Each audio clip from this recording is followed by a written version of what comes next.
Hallelujah. Amen.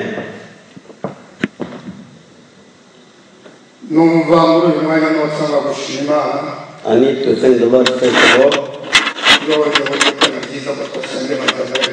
He chose better that we may share His word.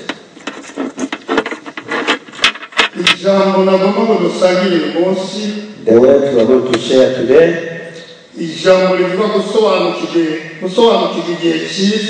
to understand or to comprehend a good time to serve the Lord. To know the good time of serving the Lord. First, to understand the time, there is a good time and a bad time. There is a time which makes it easier for you to serve the Lord, and that time doesn't make it easy. All those times are there, and the God made them before us. It's a good blessing to understand a good time, the one can use to serve the Lord.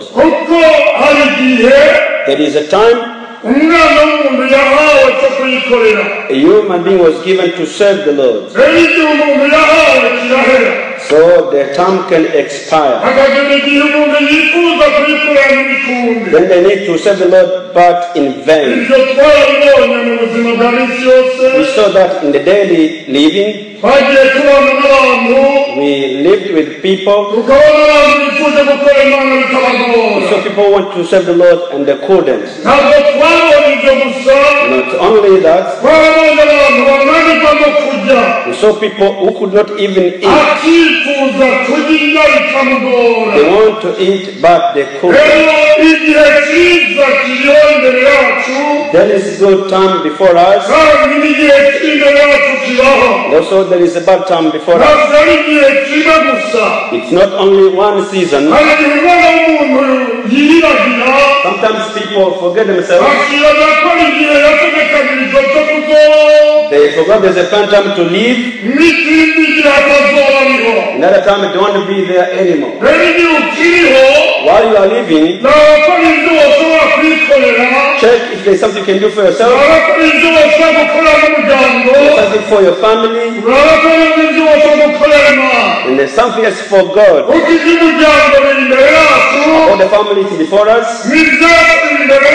About us it's before us. Also about God it's before us. So to understand the time, a good time to serve God, it's a blessing. Let's read the book of Ecclesiastes. We're going to see these words. Ecclesiastes 12, verse 1 to 5. The book of Ecclesiastes, chapter 12, verse 1 up to 5. I'll read in the name of Jesus.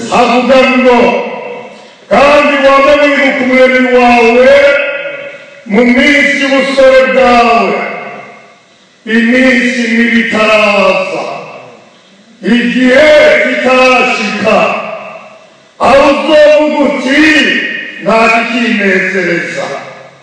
Ku murongo wa kabiri, izuba n'umuco n'ukwezi n'inyenyeri bitaracora umwiza, kandi ibicu bitaraguruka imvura imaze guhita. Ku murongo wa gatatu, ku munsi abazigamyi b'inzu bazotetemera, kandi abanyengomezi bakabunda, abasya bagasigaho kuko babaye bake, kandi barugurukiye mu madirisha bagahuma. Ku murongo wa kane, imiryango y'abakunzira ikugarwa, ijwi ry'urusyo rikomboka, umuntu akavyuka mu tunyoni, kandi abakobwa bose b'abahinzi bagaca bugufi. Ku murongo wa 5. Verse 5. Mbere abantu bazotinya igishizwe hejuru, ubwoba buzobatera mu nzira. Igiti cyitwa shakeli kizokwamuza, igihori kizogenda cikwega, kandi agapiripiri kazotitubuka. Uko umuntu yigira iwabo w'intava, mu nzira hakaba urujya n'uruza rwamurira. Amen. Amen. N'aya majambo y'Imana, These are the word of God.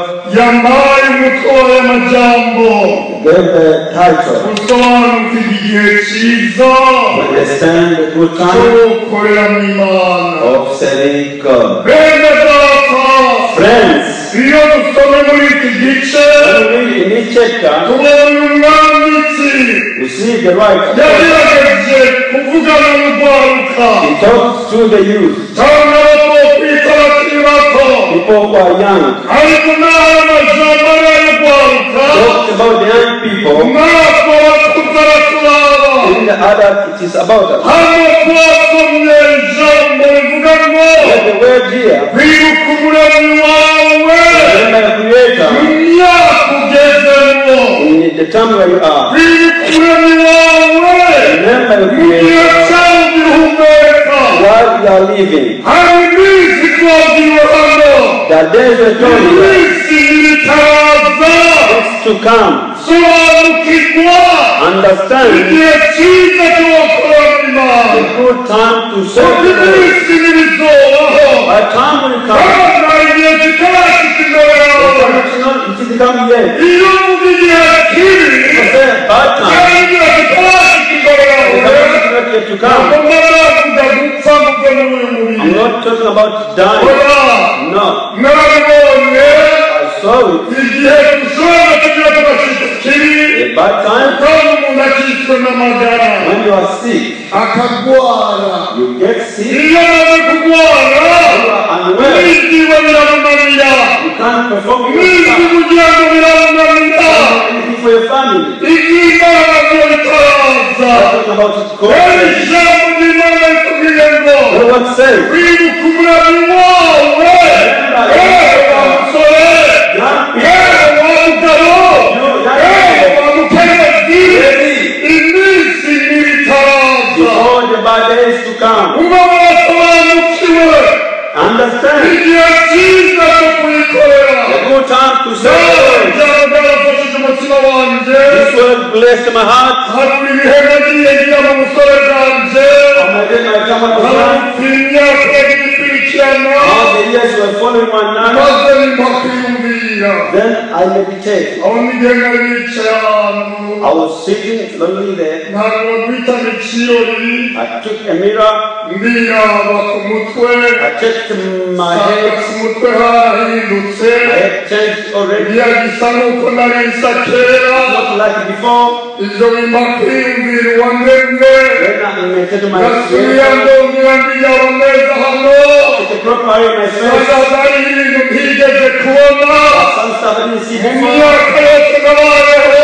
All the time I used to do. nasubiye ndiyumvira, Also, ahubwo nariko ndiyumvira uko nibonye. I was thinking how I see yo, myself. hari icyo umubiri wanjye wanyigishije. My body taught me. ndiyaba ndaza amaso yanjye, My eyes. ndabona ko nagiye kuyagura amafaranga, I know I didn't buy them. maze amakwibuka uwandemye. Remember my Creator. ndabona ibyo ari byo byose.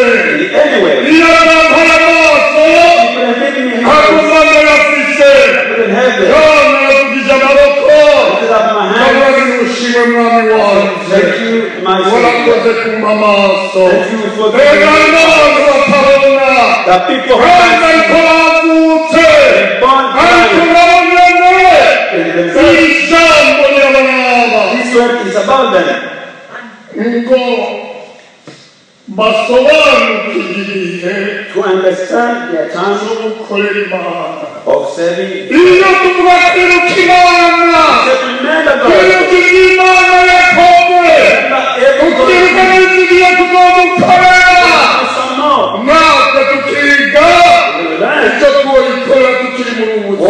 for him while we're living. Also checking my fingers. I try to put together.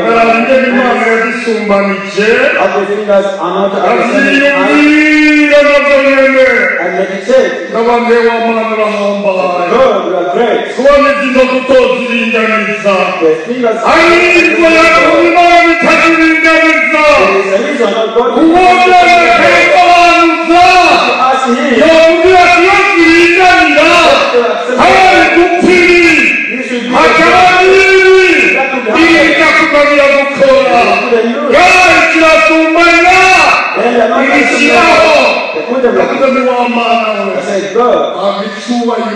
thank you. I didn't buy anything. I thank the Lord. I saw checking on the back of my hand. I said, yes, for free. What's not about me? Checking my heart. I said, my God, you did all of this. The people of my level, other shorter, others a bit taller. He had the reasons. I said, Lord, thank you for making me do it.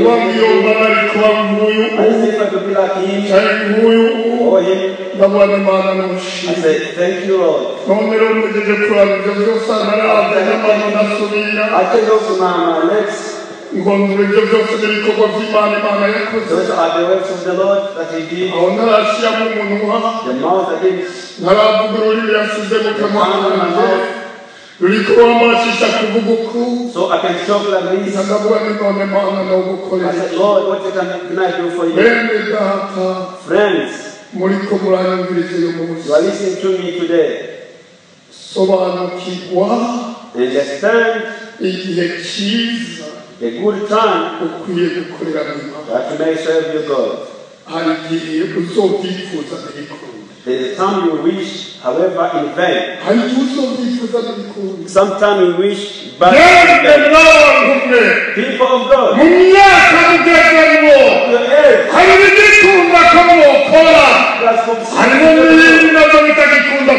some others can't be.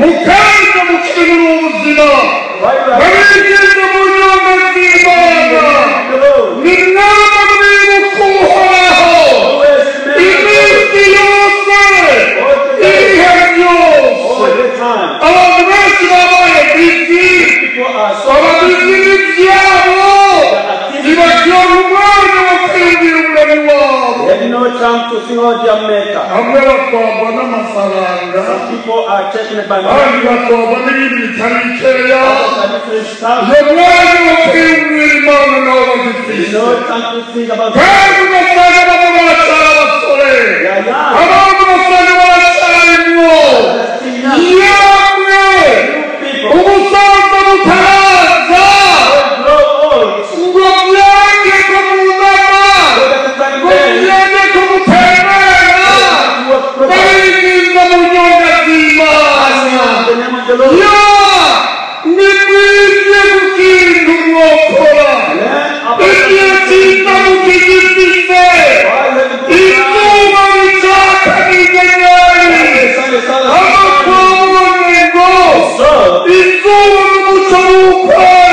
The sun and the moon light before it comes dark,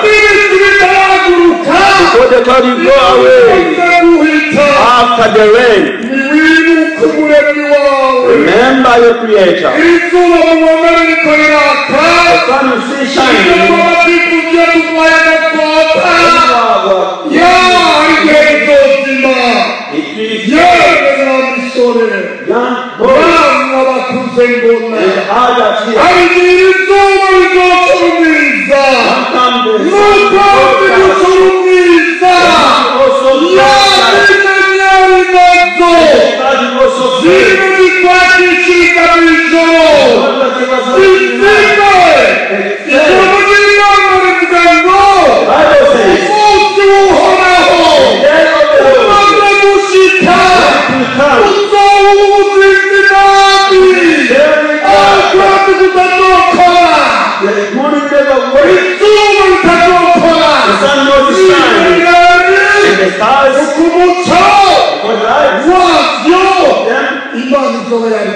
the Lord will take them.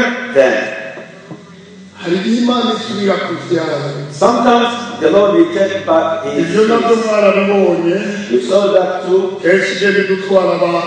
He's taking our people, the one he gave to us. You see, remember people are going to something watching on the Lord is taking his peace.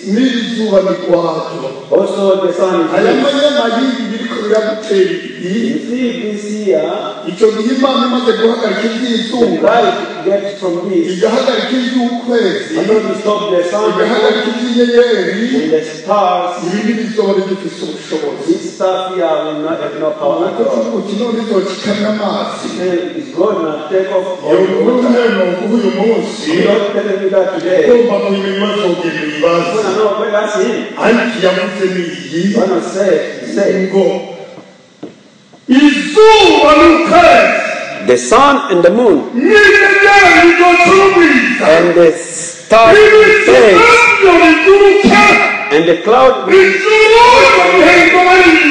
the heaven will be different. Star we have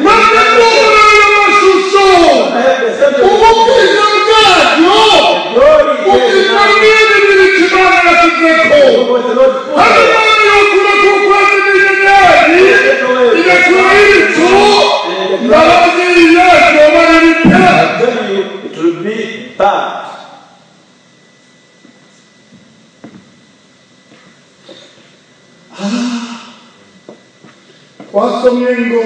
We read that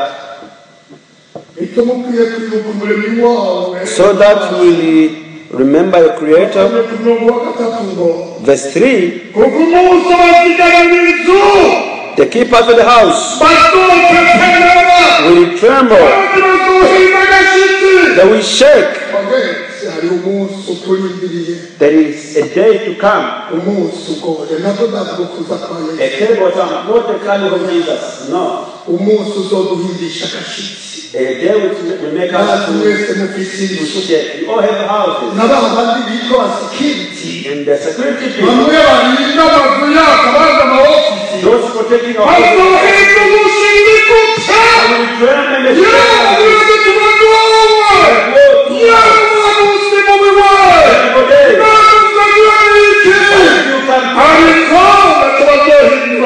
there will not change. Amen. Hallelujah. Friends, this time and this season and these days were people are not check your eyes, check your legs,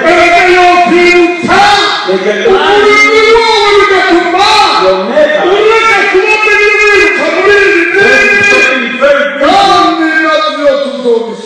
Then when we leave them, Jesus said to one man, everything connected to you, man, which will have to be taken, who will own this stuff? While in this body, to be rich is in trouble, really in trouble. There is something that becomes bad. You see, they are not good at all. While I was young baby, like when you see over there, everything I knew what you were seeing. Whatever my mom gave me,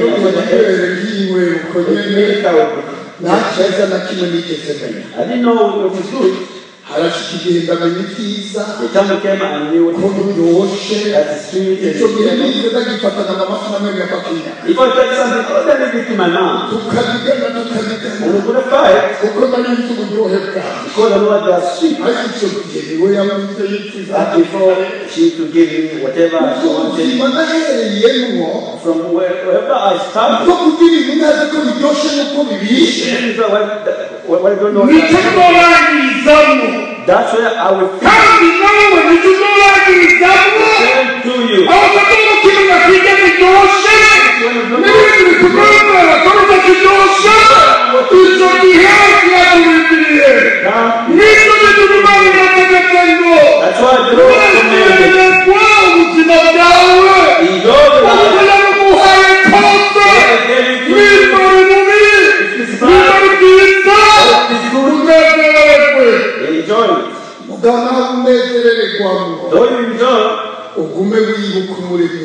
Remember your maker always.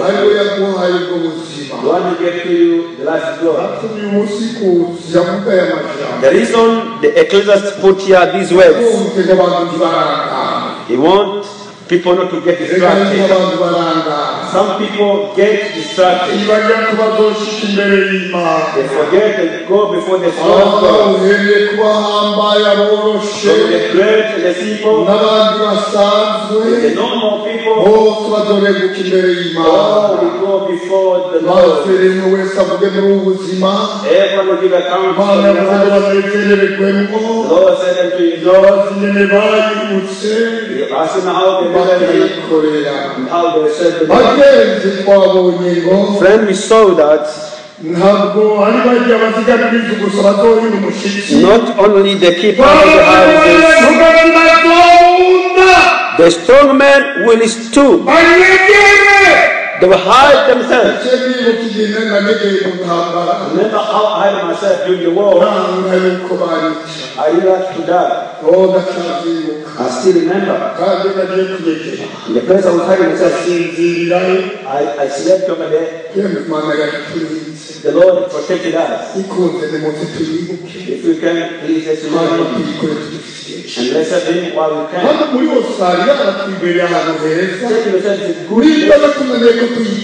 If you can't in this good time,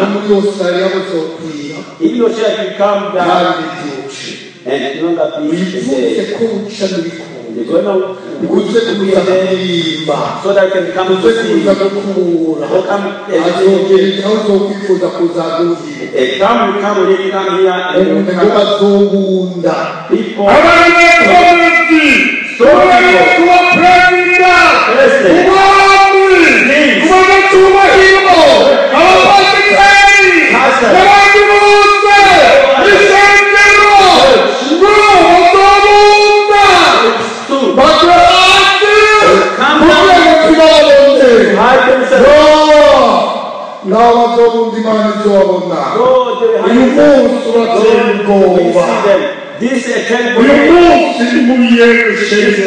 This is very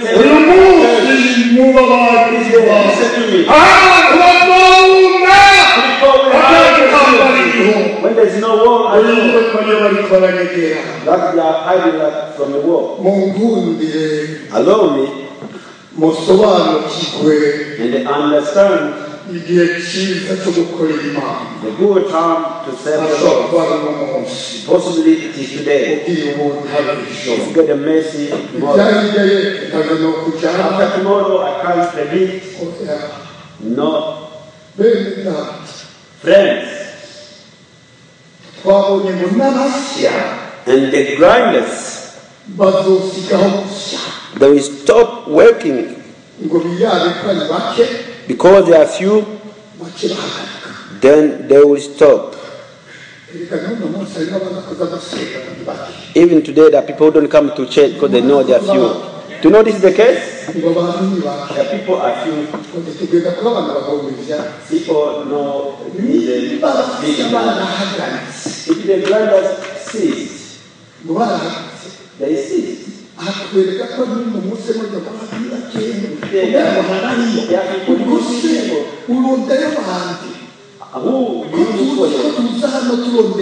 You come here to seek for God. You need anyone else? Here there is God. God is from a house.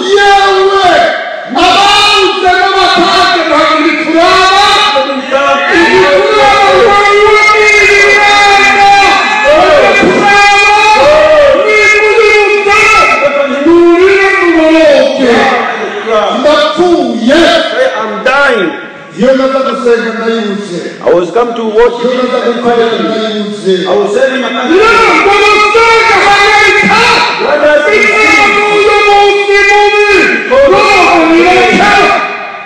people have few. You know, a bad day will be hungry.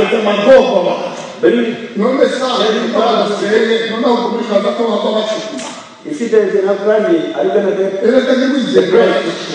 There is no more bread. No more bread. If you know you are not bringing, It's coming, this table day is coming. When they give food to you, you don't you need the hard food.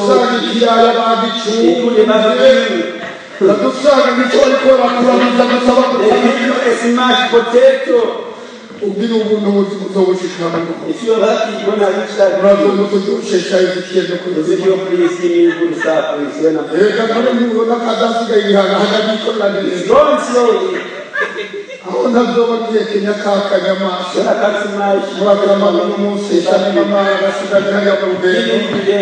get something. Sometimes I won't be able to smile. If you say, after we come, we won't be able to eat, so people bring food to them. Those who work in aged care facilities, they will tell you the food they give to the old ones. God bless you. Did you see that? It's not how they had a good times. You eating some corn. The way they wanted. If you have much money on the bank, no more.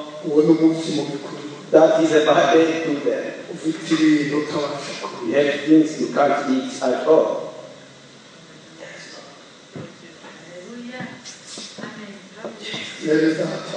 Friends, brethren, the time of God they will pass away. Other time unexpectedly will come. If you really believe God is true, the way you saw we live in good conditions. Not make a good show here. I look smart today. In the ties. This is good. When you check yourself in the mirror, if it is to be happy, it's like this. It's not staying the same. I know this. I'm ready for this. I know this. Yeah. Well, I'll not be able to put on this clothes by myself. When wife was in bed. Friends, check the time you lost. Running in your stuff. You check it in the mirror, say you know who made you to do you are. If you could not give you the things you have, you must not see. You know the food is like a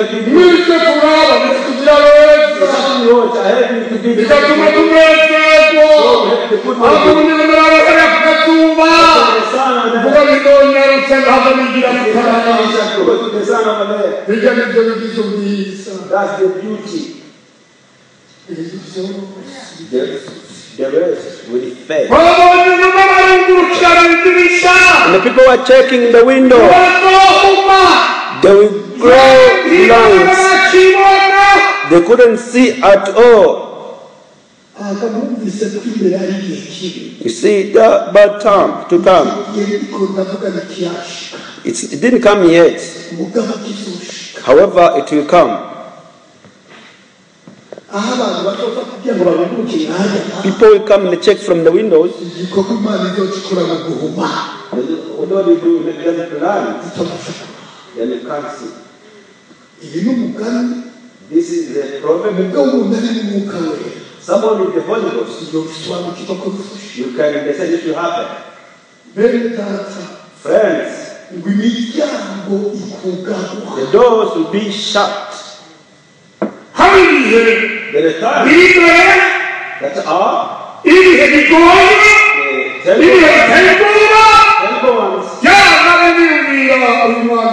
was thinking about this author. No, the book I talked about. It's a book. When you check, it was wisely written. He used the wisdom. No, he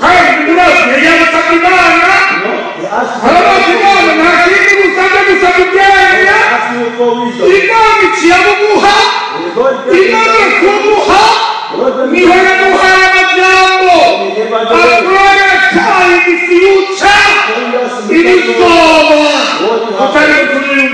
That we are not just thinking about.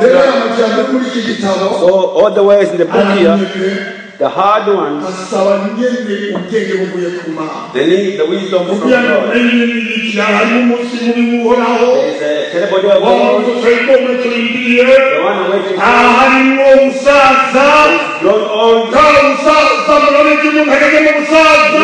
grown old.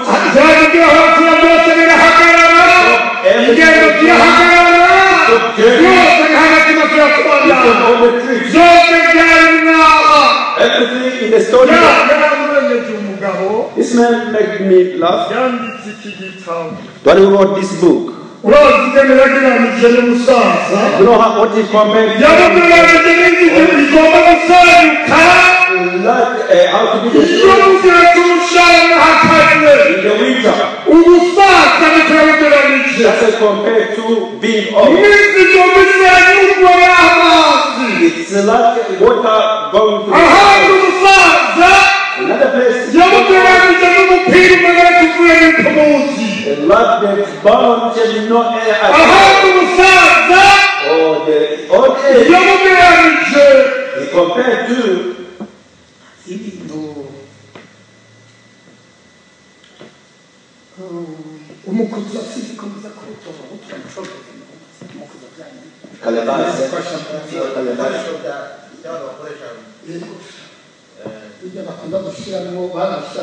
It's like a pumpkin and they put in the water.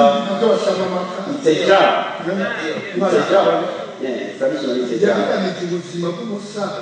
The life of the person is that they broke the jar.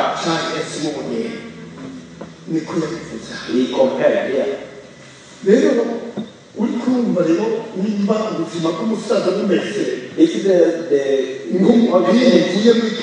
it's like the barrel, no air.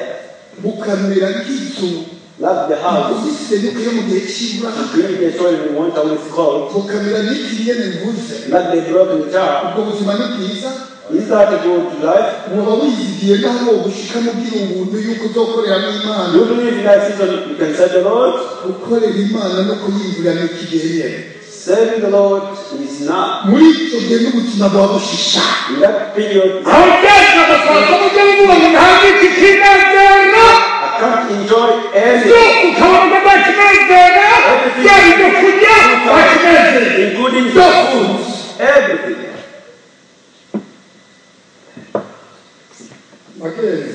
Friend,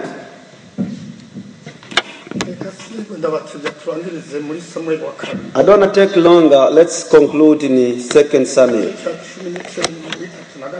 19:35.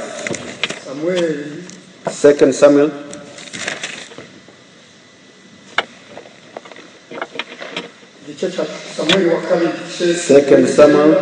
19 verse 35, you're going to finish over there. Some people go to work. Possibly so somewhere 19:35.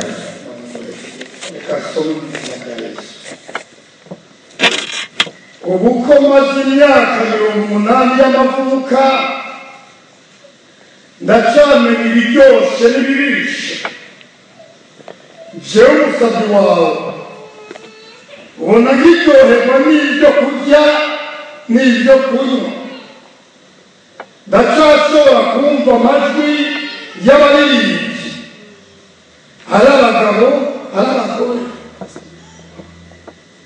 none icotuma jewe umusabyi wawe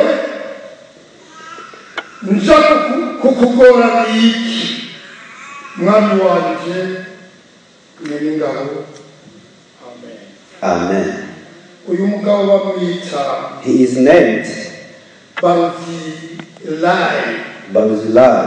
Usomye kuri uwo murongo w'itatu na gatatu yanditse. If it is 33, no wakoreye ibyiza Dawidi he did good to David, ikintu icyo ari cyo cyose. any kind of good. Rero igihe kigeze So a time came, Dawidi aramwati rero ubwo they said, now nje kuguhitana tujyane Yerusalemu. I come to pick you up so we go together to None my house. wongoreye Considering your kindness, indege y'umujyanuriya how you gave this to ndi me. mu bibazo bitandukanye When I was in trouble, zo gukorera icyiza I will give good icyo ari cyo to cyose kugeza gupfa. anything until you die. uyu mugabo nawe aramubwira ati mwana I said, Lord, jewe maze imyaka 80. I am now 80 years old. ubonye uko meze The way I am, noba ngishoherwa can I n'ibyo enjoy kurya n'ibyo kunywa the grace? noba bizafite kubana kwiga tubajyana Why do we go together? aho niwongekera hamwe Leave me alone here. uyu mudawidi This David, yagomba n'ikintu cyiza yakorewe we play the good. ntabwo yagombye kunezerwa Not to enjoy. no kuba mu buzima Live life. bakubwira uko wakoreye icyiza Remembering those who abantu rero n'aho bagoreye what people cyangwa are bafite aho bagoreye missions. imana yabakoreye ibyiza All people do that. kandi ntibagomba gukorera imana icyiza They have to do it to God. kandi yabahaye ibihe byiza The Lord gave them good times. bagenzi Friends, uyu mupasiteri w'ubuvuzi this pastor said, ngo mu bintu by'amabaga n'amabaga batwaye there's something that was another day, he said, the toilets. sobanura icyo tuma yibuka imana The reason for him to remember God ni uko tuwareka afite uyu munsi itandukanye n'iyi is God got very different from what he did to them. urabona yashaka ko imvura yagurikirayo I still remember how I was away over there. bigeze aho urabona sinjyeyo Sometimes I was stopping going there. baza kwihangana Then I was telling myself, n'ahandi wibaza ngo hagukorokerayo all you're afraid to fall down ibyo there. byose byarabaye Those things happened in my life. ariko n'uno munsi ntaturiyumvira ku mana Until I didn't think of God. nta cyiza imana gukora Nothing good happened to you. kuba yakurenganije bya bindi jonatani Don't remember the other times hamwe n'umugore wawe Pastor, with your wife. You still remember? aho sinavuga yuko yabahaye abana I'm not talking about him to give you children. ndabona yabahereye ngaha It was here. ikitwa inyongera It is there's something yabazanye on the top. Number one, go to here. kirabongeye aha And they gave you children. icyo tuma mutoza kuyikorera neza Why you can't come to serve him? icyo tuma mutoza kuririmba neza Why you can't come to sing? icyo tuma mutoza gusenga neza Why you can't come to pray? uyu mugabo dusomye The man who read about him, ko byatsi you saw it to his heart. kandi bakaba ahantu heza Was not to be taken the place yerusalemu to Jerusalem byaryoheye muri yica to eat and enjoy life. ariko aravuga ati aha urangoye Why you trouble myself? reka ngambi Leave him alone here to die. ndacyaryoherwa n'ibintu I can't enjoy food at all. ndacyaryoherwa n'ibintu Even drink. I can't enjoy drink.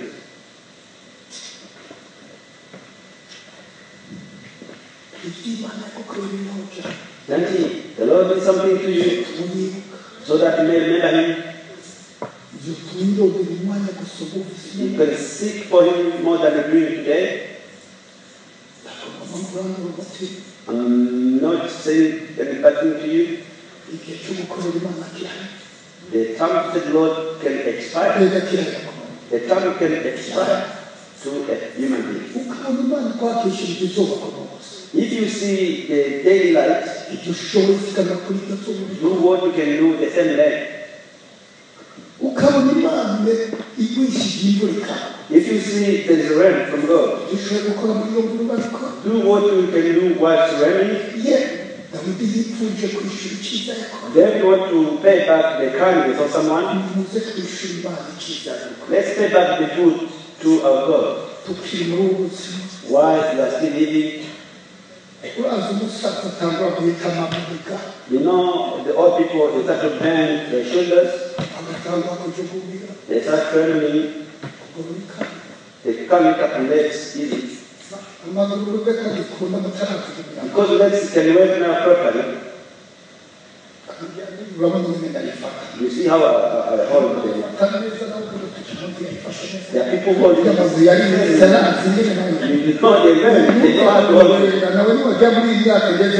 At my age, you can hold it the same I'm doing.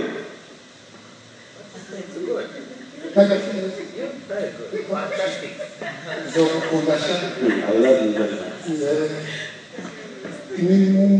Listen, I'm about to conclude. This man couldn't go for the good since he was old. In front of us, it's not only being old. Remember tomorrow the disease. Think you when you see. Do you know what I mean here? Ahead of us, there's death, disease, and the more. If the Lord is so in your life, you need troubles, issues. The trouble are not you know what they say? Are you going to put some more songs later? What can I do? What can I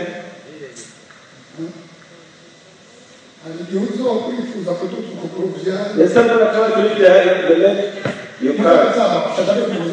Please stay. The album also to dance. When I'm going to do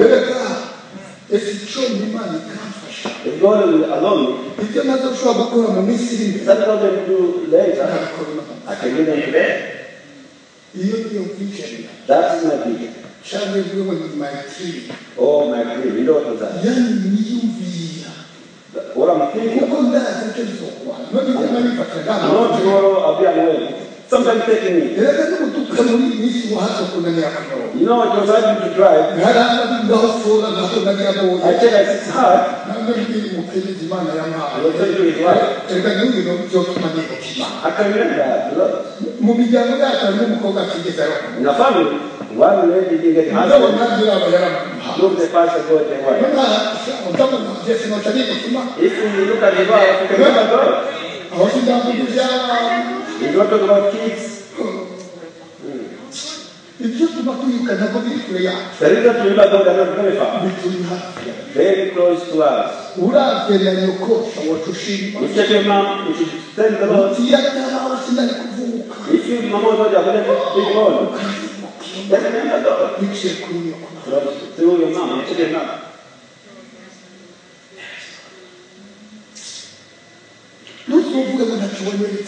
Don't say the Lord is you are there because your mom was there.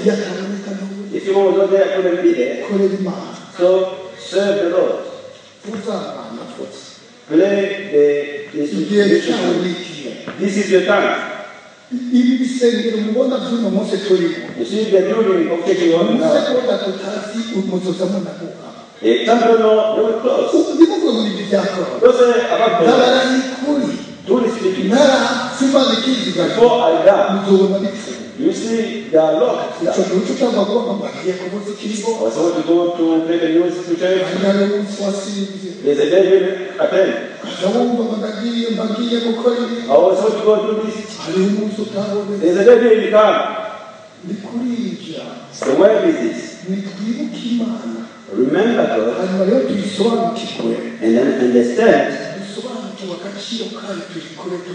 His value and the serving while we can. People with their jobs. Don't forget that they put the time to remember God. While you have your rest, check anything you do. Say, Lord, I stand in this office, in this job, it's you. Do that. One time you won't be able to speak. One day I went to pray for someone in the hospital. He was calling me. When I went there, no more speaking. There was a foolish person. He said, what do you want me to do for you? What can I do for you? The crazy person was angry. Choose one. Yeah. He didn't say to me. To die. Choose. If it was not going to say, Lord, he's the best, then make the choice. Serving the Lord is a choice. If you do not choose, through speaking, the word will pull you. And will pull you day and night. Until He doesn't find you in that peace. And you see the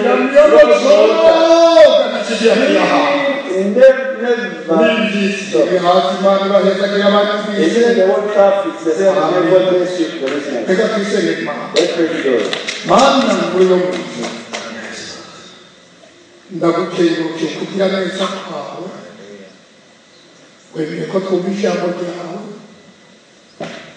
kandi abo wategekanyije babyumve nawe kuri imbere hari iminsi mibi wagiye itarashimira yarakwiye kukwibuka akagusobanukirwa igihe yo gukorera kibazo urakoze ko wumva amazina yawe